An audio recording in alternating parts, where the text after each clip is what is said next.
And I do believe you're on. Yeah.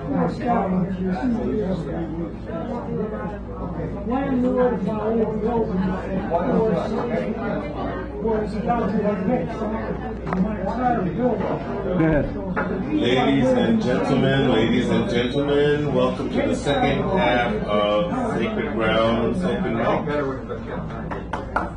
right. Good to have you back. Thanks for staying.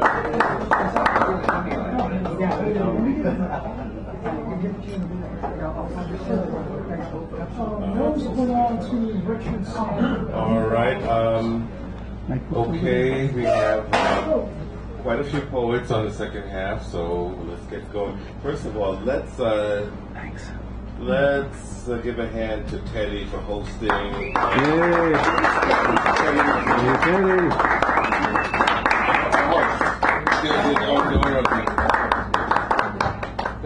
No, Teddy in the back. Okay. All right. We remember Teddy. There we go. Now, first up, second half. All right. Our first is the esteemed Al Robin. The Inimitable. Hey.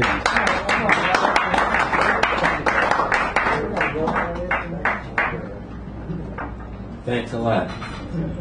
Am I on TV? Yes, girlfriend. Oh man, Yes, you're so square. Yeah. It's become a rectangle. Okay. I wanted to say, you know, my predilection for unfashionable poets and poems, and that you're going to have to be exceptionally indulgent here. The theme was door jam, which is not a liquid but refers to a post by a door. In this poem, one of the two posts by the door of Netherby Hall. From this poem, from Sir Walter Scott's Marmion.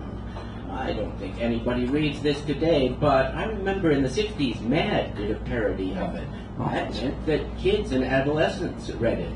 And in the 60s, Germaine Greer wrote an essay where she sarcastically called an opportunistic rapist Lochinvar. So it was still part of the commons then, but since the 70s took everything apart and threw it away, I am not sure it's familiar. And perhaps that's appropriate. But at any rate, here is the poem, which is called Lochinvar. O young Lochinvar is come out of the west. Through all the wide border his speed was the best. And save his good broadsword he weapons had none. He rode all unarmed, and he rode on alone. So faithful in love, and so dauntless in war, there never was knight like the young Lochinvar. He stopped not for brake, and he stayed not for stone. He swam the Esk River, where ford there was none. But ere he alighted at Netherby Gate, the bride had consented, the gallant came late, for a laggard in love and a dastard in war was to wed the fair Ellen of brave Lochinvar. So boldly he entered the Netherby Hall, among bridesmen and kinsmen and brothers and all. Then spoke the bride's father, his hand on his sword, for the poor craven bridegroom said never a word. O come ye in peace here, or come ye in war, or to dance at our bridal, young Laird Lochinvar? I long wooed your daughter, my suit you deny. Love swells like the Solway, but ebbs like its tide.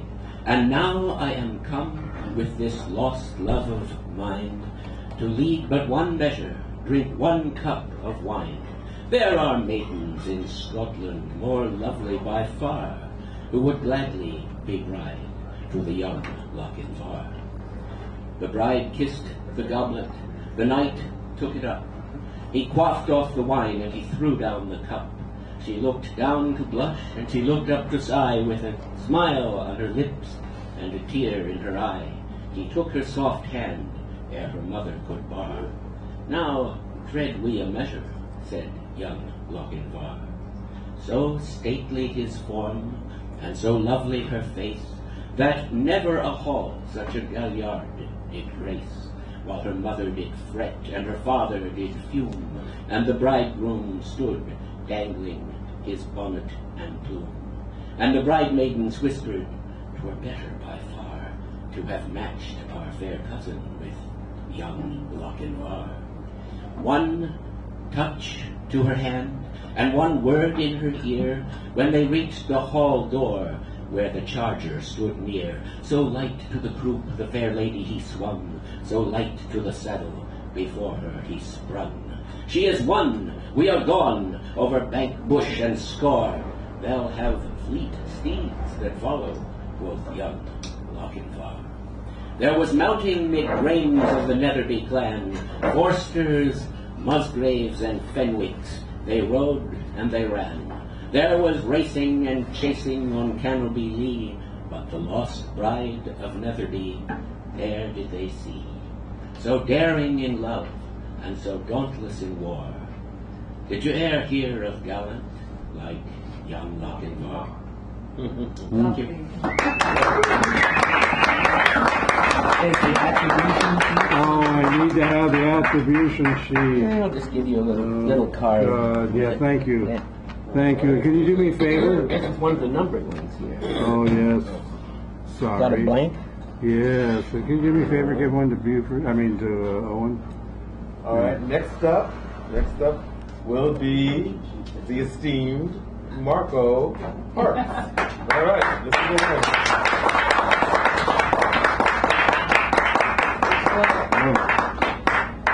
I'm a real glassy guy, so I gotta put on my reading glasses. Uh-oh. What do you want for nothing? It's in my pocket. What's it to you? I don't have a piece of paper That's in my that. Beast Coast coming out. What can I say? From the Beast Coast to the West Coast. You'll see the CD when it's in my hand, you see. I'm not going to read that one because I haven't protected it yet. Oh. And I don't have that. If you don't, you better find out quick. This is by Brent Fisk. It's called Drug Facts. Continued. Warnings. Allergy alert. Ibuprofen may cause a severe allergic reaction which may include beehives, ego swelling, post-coital trip, electric shock. Stomach bleeding warning. Taking more than recommended may cause stomach bleeding or death, as many people use ibuprofen to commit suicide, where legal and advertising departments would prefer that you use another painkiller if you plan on doing yourself in. Please see a doctor if you are considering this option. And a friendly reminder, suicide by ibuprofen may cause stomach bleeding. Alcohol warning. If after consuming 3 or more alcoholic drinks, you then consume 3 or more alcoholics, please slow down, you gluttonous drunken cannibal. Do not use if you swell like Alice in Alice in Wonderland, or you get tied down by little people as Gulliver did in Lilliput. Swelling of this sort may be due to a serious underlying literary problem worthy exploring with an out-of-work English major. Also, if you have ever had an allergic reaction to telling the truth, or you can't tolerate direct exposure to the light, or to other people's small children, ibuprofen may also cause stomach bleeding, and is in fact the Latin word for stomach bleeding. Ask the doctor out on a date. If the date leads to marriage, you may not need to find a job, even if you are an English major. Just because you're an English major doesn't mean you will understand all the legal jargon in a prenuptial. So see a lawyer if you develop serious romantic entanglements. Do not begin a relationship with the lawyer while seeing the doctor, as this could lead to complications. Ask the doctor before use if you have been caught sleeping with his wife, have trouble urinating because strange people are following you into the public restrooms and you can't urinate when you're being watched. You have recently become more litigious. You have sloughed off the lining to your stomach. You have awakened with the drug company's severely severed head beneath your pillow. Ask the doctor or pharmacist before use if you are emotionally distant or damaged. I resemble that remark. Frustrated with the childproof packaging to the point you have purchased a gun. Have 3 or more erections at a time. Have Jack's magic beans lodged in your rectum. Have been having vivid sexual fantasies about Richard Nixon and his little dog Checkers. Have been thinking of picking up a new hobby, picking your nose, buying a pickaxe. I'm in some silly shit here, pardon me. I've been thinking of picking up a new hobby, say, stomach bleeding, for instance. Brother. Yes? No, don't attack it. I only encourage guys like that, remind me of myself, not that long ago. When using this product, do not use the shotgun to administer the dosage. Take with a spoonful of lard if stomach upset occurs. Or wrap the pill in bacon and trick yourself into taking it by placing it in a bowl of snack food. Why worry when it will get weirder? We're on the hate after all. Pretty close now. Close enough for jazz. Stop use and ask a doctor if he knows any proctologists who enjoy the whole pull my finger joke routine. If he has ever played a doctor on TV, he finds you less attractive just because he sees naked people all the time, because you're here in front of him naked, free for dinner, and so lonely you've been writing poetry and talking to the television. If pregnant or breastfeeding, ask a health professional before use, particularly if you're male, if the children do not belong to you, or are over the age of 8, or if the blood from your stomach is tainting your breast milk, or you've decided to have 18 children because you want your own reality show. Keep out of reach of children. Keep children out of reach. Do not sell children on the internet. Do not give out ibuprofen to children at Halloween, even if they fit nicely in a Pez dispenser. Keep out of the reach of Dick Cheney, especially if he is having a heart attack and an ibuprofen might save his life. Avoid excessive heat, particularly hell. Read all warnings and directions before use. Keep the faith, keep your mouth shut. We know where you live. All right. Who wrote that? That was by Richard Fisk, or somebody Fisk. And I highly recommend this book. I will not put it over here to give away because I read it, but I have to read it at least 3 times. And then I'm still not going to give it away, but damn well better get it. It's The Untold Story of Rock and Roll. Shout, Sister, Shout, it's called. It's an untold story of Sister Rosetta Tharpe. She is the founder of rock and roll. Yes, Chuck Berry's gone. I miss him. Yeah. Yes, James Cotton is gone. I'll have a wonderful player, which I'll play a couple notes if I have a couple minutes. If I have it 30 seconds. Yeah. But this is for James Cotton, because, don't worry. This is for James Cotton. I can't play it, no black one, but here it is. So. Oh.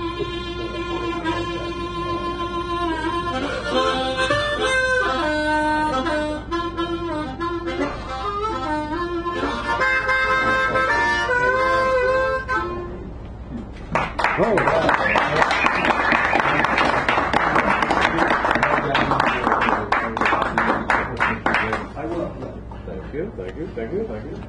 All right. Next up, 2 more things.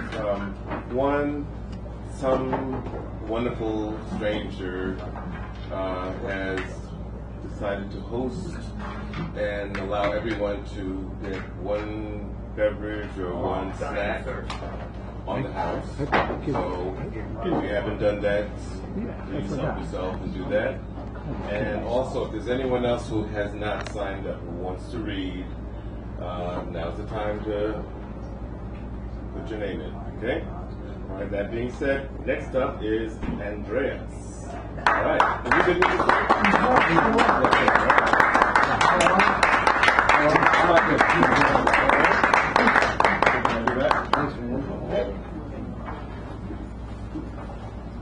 All right, what's up, y'all?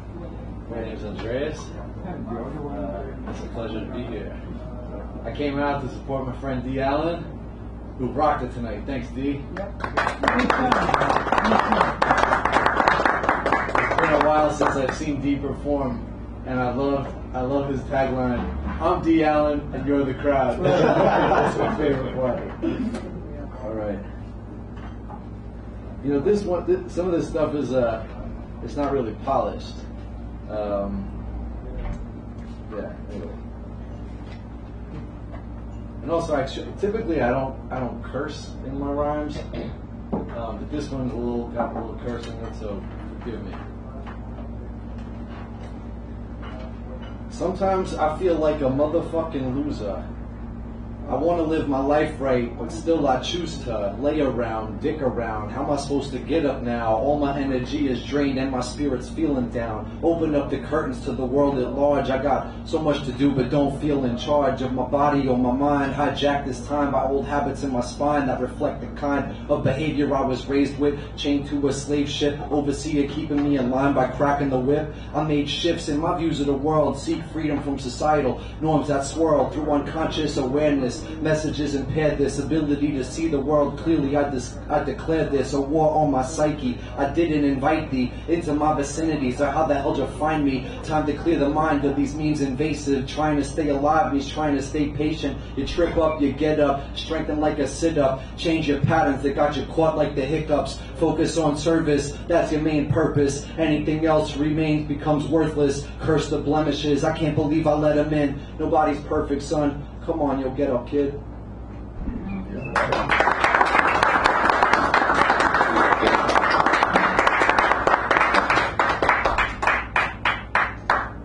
It's time for a societal awakening, shedding the shackles and the chains of our slavery. And if I could do it alone like a mythical hero, I would do so, but that ain't really how it goes. A shift in our collective consciousness requires an honest effort from the populace, and while that may seem rather obvious, being pitted against each other makes it hard to coexist. Put my pen to the pad and I begin to move my wrist. I hope this flick of the writing instrument gives me bliss, but if not, I'll take it back to the top and try to drop my layers of armor that tend to stop my authentic expression that's always ready to pop. If only I had the courage to show up without a drop of fear, that would really use my ears and listen to the wisdom of the people that are near.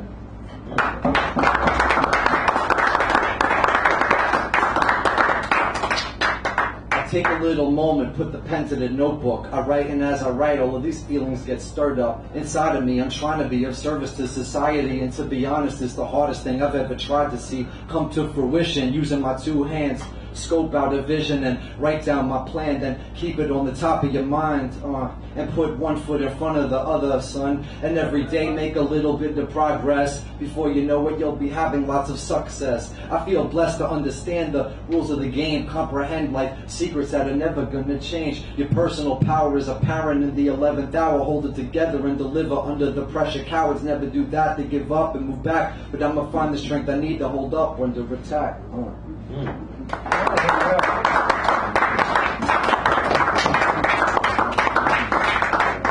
This next one is about a relationship that ended. There was this incredible woman who stole my heart. From the moment that I met her, I knew that we'd start falling in love soon enough. You couldn't keep us apart. Who'd have thought 9.5 months later we'd part? I can't comprehend why it came to an end. My love for her was overflowing while it tried to extend my heart to her graciously. It made her run away from me. The closer I came, it seemed the farther that she'd flee. Eventually, as these things tend to do, it came to an end. I'm madly in love with her. She looked at me as a friend. The spark was gone after being apart too long. I tried to revive it, though I didn't prove strong enough to overcome our emotional scars. I pray to God He watches out for her, put peace in her heart.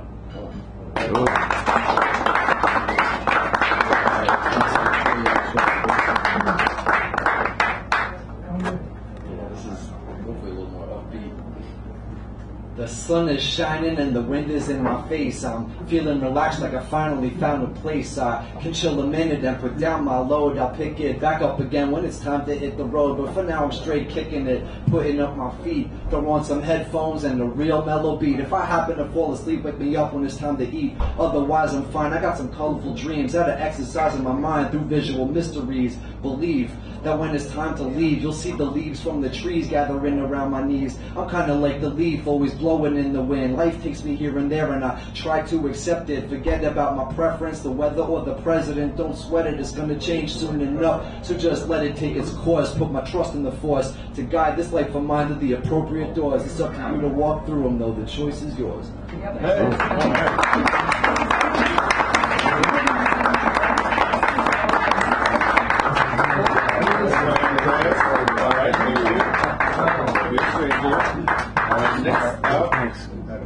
Next up, somebody quite well known in the poetry community, Richard Ivanhoe. Hey! Right.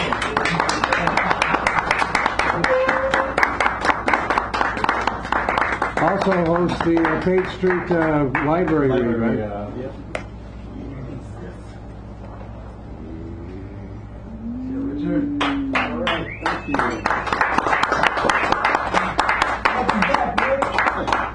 Thank you. So bear with me. This is, as most everything I do, a work in progress. And this is called Clown Show. Keep your eyes on the clown. He's a master at weapons of mass distraction. Tweet, my crowds are bigger than yours. Gag order on NPR, EPA, and other agencies. Watch the orange clown. Spray on Muslim ban.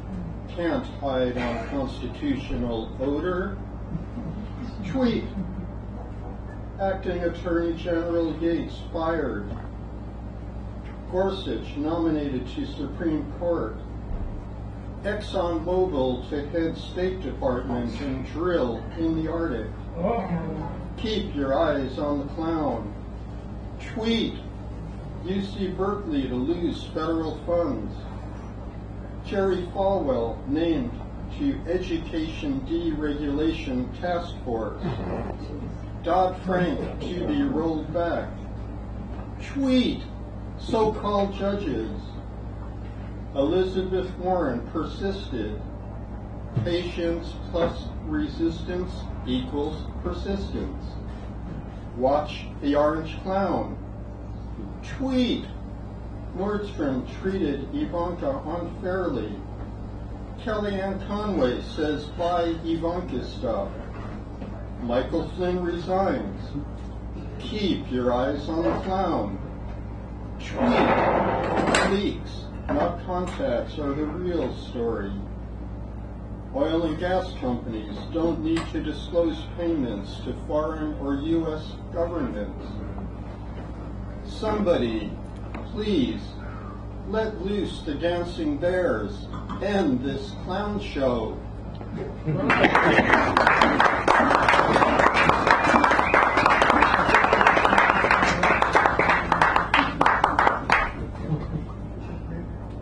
So it's almost April, and I wrote this a while ago, but this is April Home. April is almost here. Seems to happen every year. April has its cool days, its cruel days, its cool days. April can be a taxing month, or perhaps a relaxing month. There's the St. Stupid's Day parade in April. Hey. There's Straw Hat Month, Rubber Eraser Day, International Jugglers Day, National Cheese Ball Day, and National Humor Month. The Civil War started in April, as did the war in Bosnia, Oklahoma City, Waco, Chernobyl, Columbine, all in April. The Titanic sunk. Lincoln and Martin Luther King both shot. The 1906 earthquake and fire. 100 years in 1906, but nobody loves you when you're 111. Baseball starts in April, Jazz Appreciation Month, 420, and we're here, and it's almost National Poetry Month.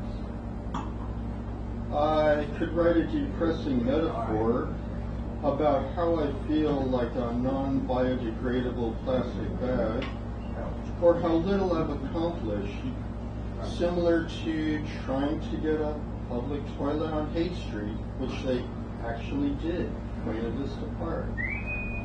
But instead, I'll celebrate National Poetry Month locally. Open mics, Sacred Grounds, Park Branch Library, and Home Dome at the end of the month. Oh. Thank you.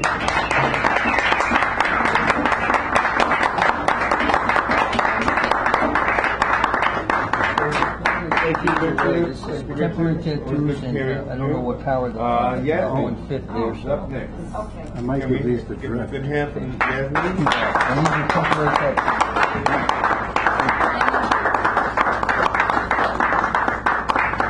I'm not going to read from my novel today. I just came because I needed some rejuvenation, which I always feel over here. So it's just good to be here. I was feeling a little bit tired and whatnot, and I forced myself to come. I'm so glad I did. The island is wonderful.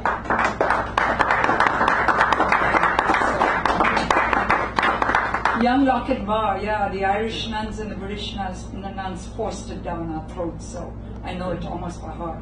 Absolutely. I love it though. Paul Graves' Golden Treasury, that's where all this comes from. I'm just going to recite something different. I'm going to recite it in my own language. This is how I seduced my husband to be. So it's called shairis, and shairis are couplets that Alan used in his writing, in his poetry. The second line is the clencher line, the first line is it. So I'm just going to recite it in my language first, and then I'll translate it. Okay. This is about the great Taj Mahal, which everybody adores. And I'm guessing you're the one who's treated us to this, because I know everybody else. And if you did, thank you. No? Okay. All right. Got it wrong. I did say it was anonymous. Yeah, I know, but I'm looking around. I know everybody here, so. You never know. Whoever it was, very generous. Thank you. So I'll recite this about the Taj Mahal. एक शहंशाह ने अपने दौलत का सहारा लेकर, and you repeat the first line. एक शहंशाह ने अपने दौलत का सहारा लेकर हम गरीबों की मोहब्बत का उड़ाया मजा. So it says, an emperor with the support of his enormous wealth, an emperor with the support of his enormous wealth has made a mockery out of a poor man's love. Because he had all this wealth, and obviously the poor man does not. So it's a beautiful share. It's kind of hard to translate into English, just like Spanish or anything else. So that's my first one. The second one is a little romantic one, which I'm so glad I recited to my husband to be. It scored. ए महत्वा तू जरा थम जा, ए महत्वा तू जरा थम जा, ताकि वो आ सके. आने के बाद इतना ही बरस, जी भर के बरस, ताकि वो जा ना सके. Oh rain, rain so hard, so hard, so hard, but don't rain that much in the beginning, so he may come to me. But after he comes, rain as much as you can, so that he'll never be able to leave me. Thank you.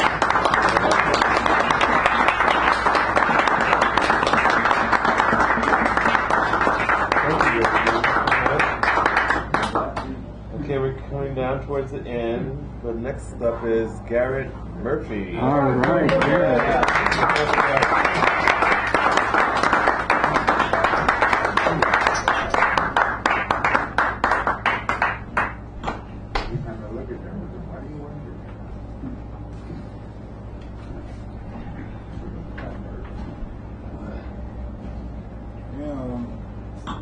two pieces tonight. The first is my most recent one so far.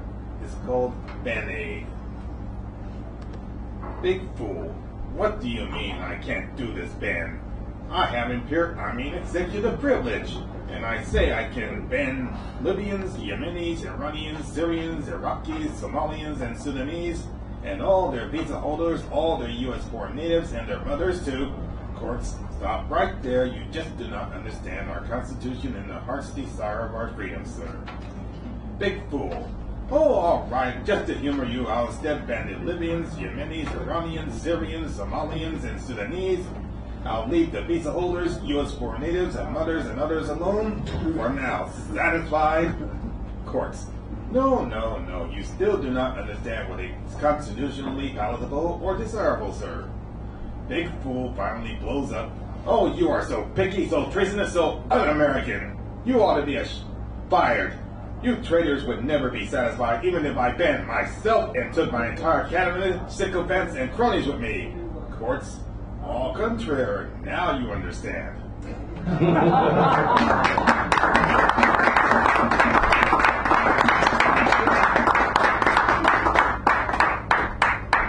And this, thank you, nuts. We thank you for tormenting us, for calling us names, for harassing and profiling us, for assaulting us with your slaps, your fists, your weaponry, your spittle, and for shouting obscenities and slurs in our faces. We thank you for your collective punishment, for your destroying our property, our loved ones, our very own lives, and please accept our thanks to you for your attempts to destroy our self-esteem and pride. You've done us a tremendous service we shall not soon forget, and should you truly believe any of the above, then you, pseudo-sirs and madams, are truly no more than just another perpetrator. Thank you.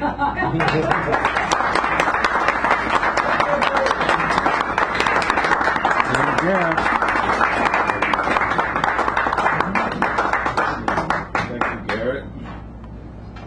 I get signed next. And, Why not?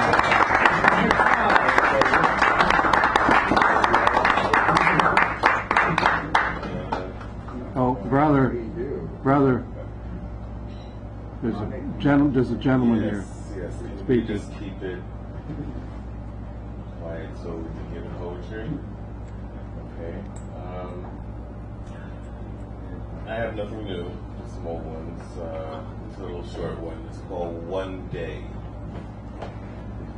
One day in spring, we will cling to each other for life.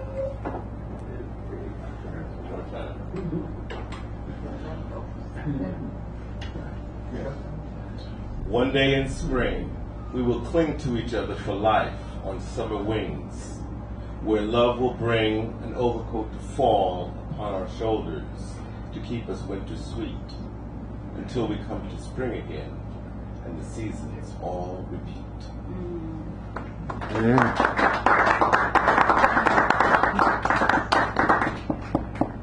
And another old one, Harlem Garden.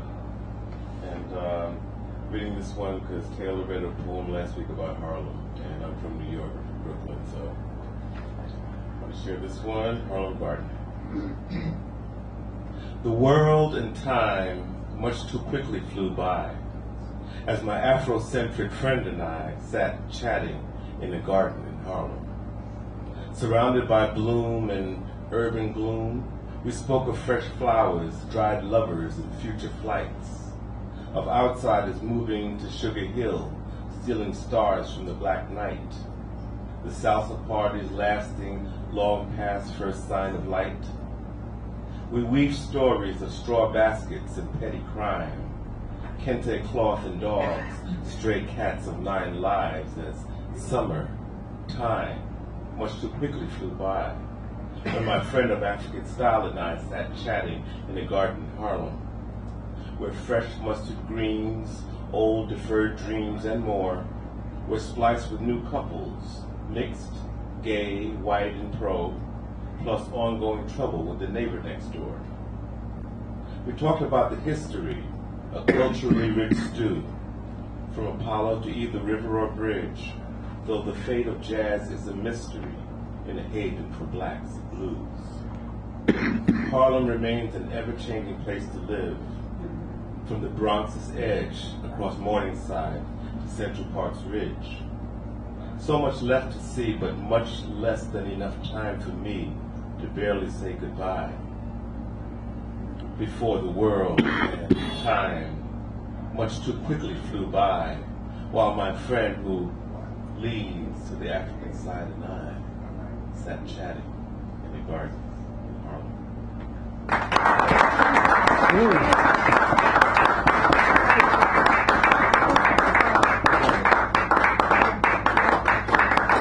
That's my book, Black and Blue.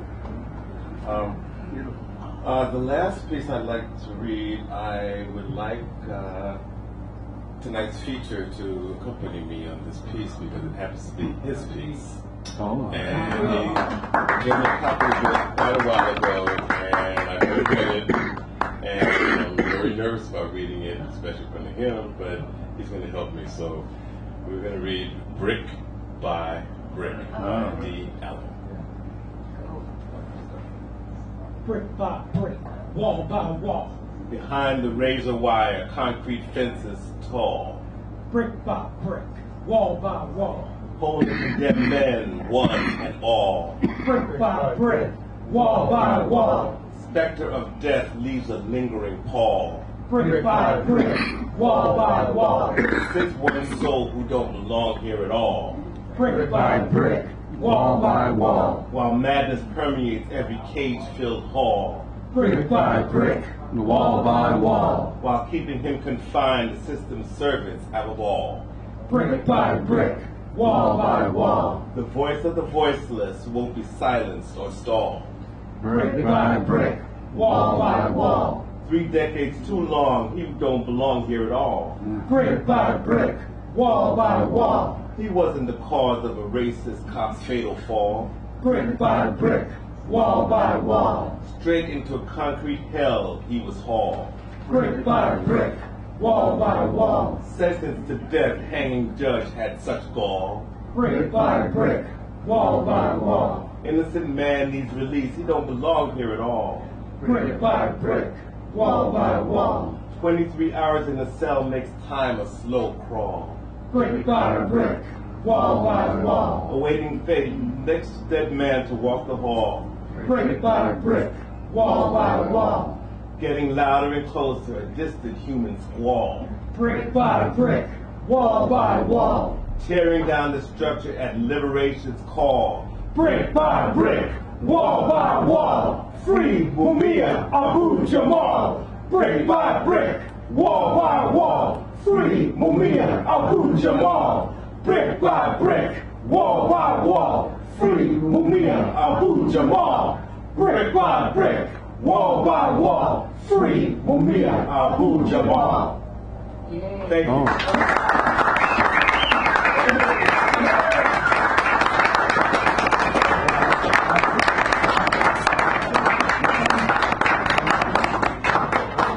Thank you, D. Wow. All right. Next up. Write that down. Oh, I will write that down. I certainly will write that down. It was not my fault. Next up, we're right almost at the end. Next to last person, Taylor.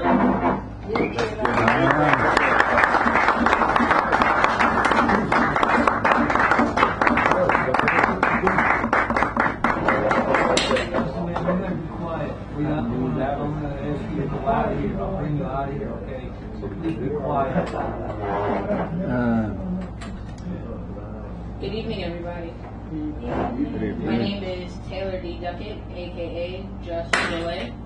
The first piece I'm going to read for you tonight is entitled Sorry. Sorry. Disculpame. Mea culpa. I've received enough sorries to last me a lifetime. I've given quite a few myself. If sorries could be used as currency, I would be a very wealthy woman. It would seem that we are all on a never-ending apology tour, cheapening the word so much that it no longer has true meaning. Most sorries are insincere, you know, a semblance of manners without the fullness thereof. May I venture to ask, What is it exactly that you are apologizing for? Do you even know, or have doling out sorries become a part of your daily agenda? Give an apology when one is due, but never apologize for being you, for living your life, making mistakes, deciding to grow. It's okay to leave the apology tour early. Live your life carefully without a care, never feeling as though an explanation or apology is obligatory to explain your current season. Check your sorries at the door. They're not always needed. Thank you.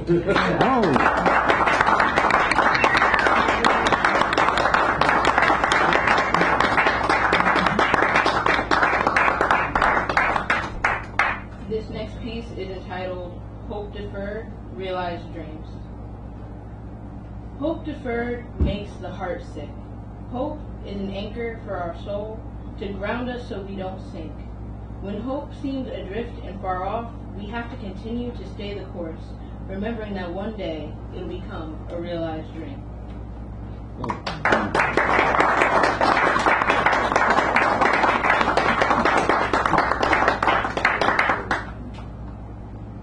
This piece is entitled Into Reality. Get out of your dreams. Wake up and make them a reality. See, we've been conditioned to continue sustaining a Babylonian system. One of taxing work with very little tangible gain because we're constantly creating wealth for others while neglecting our own. It's time to stop depending on your 9 to 5 like it's life support and instead work to revive your dreams. The cemetery is full of dreamers who are permanently asleep. Don't let yourself be counted among them. It's time to wake up and bring your dreams into reality.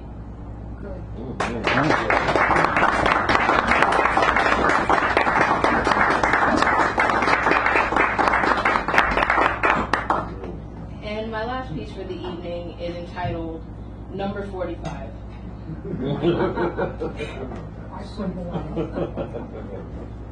Number 45. Oh, Mr. 45. Let's start with 4, a number representing the cross. It seems that you've gotten crisscrossed if you expect us to automatically believe you when your integrity has been tested and hasn't shown true. A number representing the cross, crucified constantly by the media and public opinion, so you claim. Trying to evoke images of Christ on the cross when you're actually one of the 2 thieves. Number 4 also represents God's seasons and set times. You're claiming you're the sent one, and we won't doubt that you are, but we can discern the reason that you're really here, and it's not what everyone thinks. Because you're not our Savior, though you do have a Messiah complex. And then there's 5. The number of grace, yet the only grace you're familiar with is the one you say before you eat, if you even do that. Expecting all of us to be gracious, loving, and kind towards you, yet you continue to twist and warp any opinion that doesn't agree. Seeing us all as your enemy instead of as those who you're called to serve. Not understanding grace if it came and introduced itself to you like, hi, I'm Grace. You need me.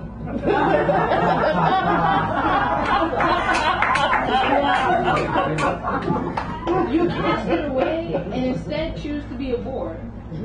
Grace is gone, but you should go find it because maybe if you seasoned your words with it, people would listen to you instead of mocking you or turning you into effigies and piñatas because they can't actually express the frustration they feel towards you when you're turning our country into an international disgrace. Who likes to propagate divisions between the race, number 45. And then there's 40 and 45, a period of trials and testing, and oh, we're being tested. testing to see if you will stand trial for some of the treasonous crimes you're committing. And the things you're doing in self-interest or the interest of your friends, those things aren't in America's best interest. If you were truly a president of the people, you would have people who actually know what they're doing and to love and serve instead of lining their pockets with the agencies you put them in charge of, systematically demolishing everything in this country. So you lead the people, the blind leading the blind. People are losing their jobs, their livelihoods, while you continue to play golf in Florida because, that's the presidential thing to do. Everyone deserves a weekend, I guess, but only when you've done a job. All you've done is make a mess, causing people to scramble. You continue to ramble ideological principles that you know nothing about, nor do you have any clue what you're talking about. You can't stay on script or follow the teleprompter, so you're prompted to do your own thing, hoping it's the right thing, and then getting mad because people think your motives are untrue. But you don't want to change your ways or seek wise counsel, number 45. Number 45, consistently in a war over things that are inconsequential, not realizing that a misguided tweet or an attack on a foreign leader or making conversation with people who we have a standing agreement that we don't acknowledge, the consequences of a Twitter war is that it can become a real war. This time it won't be with guns and bombs, but with nuclear weapons and weapons of mass destruction. The ones that couldn't be found by number 43, but are very much real and are waiting to be used. Your words carry weight because you're a leader of the free world. But you're quickly leading the world into bondage. But Christians want to hail you as a savior, calling you both a Cyrus and a man of God, but those things don't match because you're either one or the other. So who are you going to be, Mr. 45? You're not even fully through your 100 days, and you're already in the Supreme Court, and other people are trying to find a reason to impeach you. As you try and explain why you're not the man people think you are, show them something different. The man you're portraying yourself as isn't a man who should be in charge when there are doctors saying that he may need his sanity check, but then again, the entire country may need their sanity check. But it is said you are God's anointed and appointed, and we're called to pray for our leaders, so that I will do for you. But know this, though those with discernment are few, we know why you're here, and we're watching you. Thank you.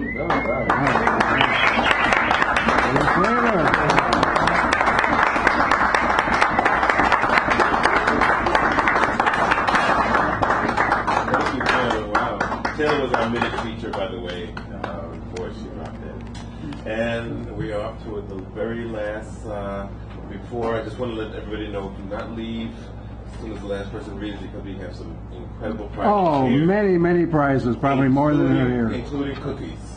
Wow, Cookies. Fine.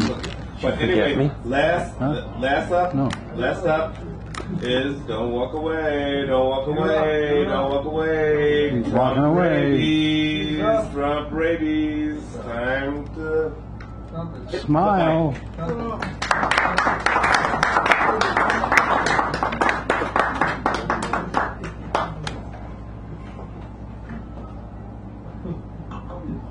I had all the answers, and then life raped me of all the questions.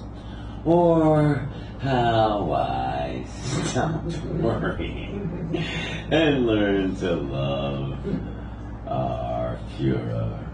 Donald Trump, hire me as your sex apprentice. Don't betray our love for politics, third showbiz. Who cares how high the rent on your booty is? I wanna give birth to Trump babies. Wanna itch with Trump brand scabies. I'm running crazy in the streets with Trump political rabies. Oh, Donald, take me away from rabble, with neurotic undertones of your babble. Because you're speaking a tortured ideological scrabble, while the media mangle and grope and grapple. Listening to you is like hearing Adam, the apple, spraying juice all over himself. Like mango snapple. Don't build a wall between your heart and mine. You Republican queen, I promise, me raping you is just a dream. It's true, I do want to immigrate into you, you sexy man. Don't worry, I'm 100% non-Mexican. So to whip that thing out again, like Donald Trump, I want to finger and stroke. Black dead. Yellow animal taxidermied and entombed on your head. While you lie in the Waldorf Astoria presidential suite's bed. When Congress hears of our passionate thrills, I'm sure they'll have Goldman Sachs pay our room service bills. Your politics are heinous, and your policies bane us.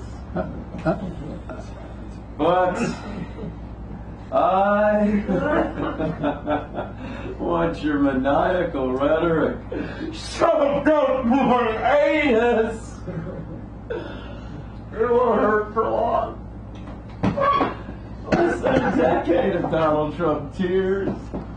At most 8 years of realized Donald Trump fears. So, Donald, fuck us in your fits of fascism. Piss on us with your wit and wisdom. Choke us with your words until we're sick! Donald Trump, you suck! So why not my dick?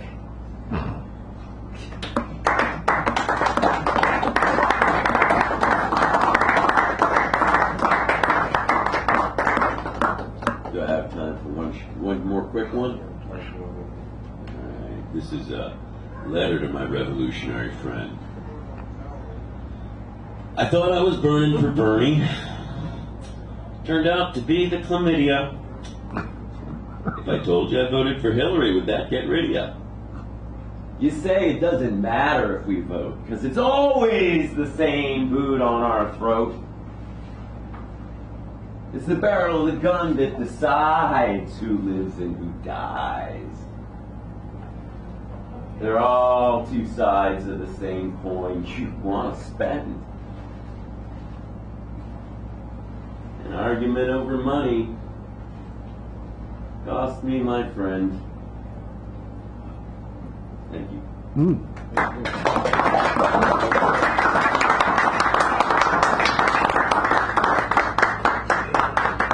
Thank you all so much for your words and your ears and your patience and your attention. And now we have time, we've come to the time to give out the wonderful prizes. Oh, you'll have to use my hat, I guess. Wonderful, wonderful prizes. First we're going to get somebody, one of us. Oh, you can do it. Just shuffle these. I was just going to put them in a hat and shake them. Yeah, whatever. Anyway, among our prizes, we have a book, Cure for Cravings. We have The Cid, which is El Cid, I guess. The Trial of the Catonsville Nine. From Vietnam. And Ignatian, the literary magazine. Indian Country. Excellent. Apartheid. New Plays by Women. Bay Area Generations 41. This has D. Allen and Richard and some other good people. There's a World Wildlife magazine. There is a insert about the Summer of Love. Hey. But lots of pictures and stuff. There's a road atlas from 1991. If you wanted to see what the road was like then. Yeah, you can't drive there anymore. There are cookies. There are cookies. There's temporary tests. Oatmeal raisins. And, see, I thought you were giving me. And I thought you loved me. I better get those damn things out. I put them away. And there's also these other prizes. There is the theme. You can pick the theme for next week's reading. You can have the last word, which means that you come on at the very end. You can be the mini feature, which means like Taylor, you have 8 minutes, and you get to flesh out where everyone else gets 5. Or you can be the keynote, which means that you start off and you read the work of somebody else, and you can come in later and read your own as well. So these are the prizes, and we will get the cards here, which have been shuffled so expertly. That's more swag than I've ever seen. All right. Swag, man. All right, here we go. All right, where's our... Can't go too crazy. All right, first winner of the Simple. evening. I kept it so simple, I forgot to turn it on when I went Stephanie up. Manning is gone. Okay. Next up, Philip Zimmerman, gone. All right, next up, Andy Woodhouse.